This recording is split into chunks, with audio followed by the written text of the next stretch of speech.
اعوذ باللہ من الشیطان الرجیم بسم اللہ الرحمن الرحیم وما محمد الا رسول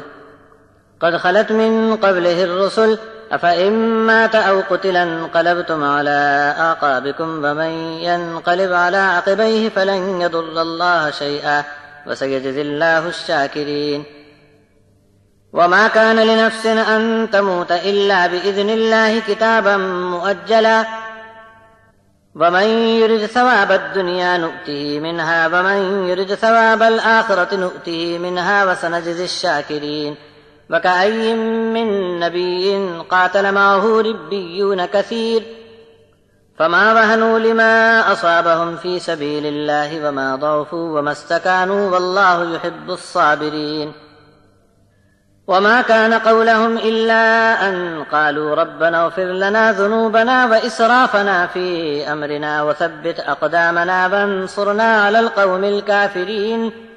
فآتاهم الله ثواب الدنيا وحسن ثواب الآخرة والله يحب المحسنين۔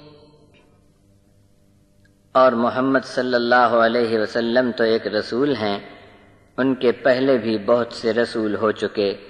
پھر کیا اگر ان کو موت آ جائے یا ان کو قتل کر دیا جائے تو تم الٹے پاؤں پھر جاؤ گے،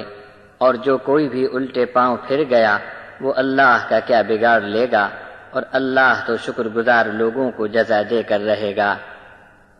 اور اللہ کے حکم کے بغیر کوئی مر نہیں سکتا، موت کا مقرر وقت تو لکھا ہوا ہے، اور جو کوئی دنیا میں بدلہ پانے کے ارادے سے کام کرے گا اسے دنیا میں دیں گے، اور جو کوئی آخرت کا ثواب چاہے گا تو اس کو اس میں سے دیں گے، اور ہم شکر کرنے والوں کو تو بہت بہت عطا کریں گے۔ اور کتنے ہی نبی ایسے ہو چکے ہیں جن کے ساتھ مل کر بہت سے اللہ کے چاہنے والوں نے جنگ میں حصہ لیا، پھر جب اللہ کے راستے میں انہیں جو بھی تکلیف پہنچی تو کمزوری اور بے ہمتی نہیں بتلائی اور ڈھیلے نہیں پڑے اور کسی سے بھی دبے نہیں، ایسے ثابت رہنے والوں سے اللہ بھی محبت رکھتا ہے۔ اور اس کے سوا کچھ نہیں بولے کہ اے رب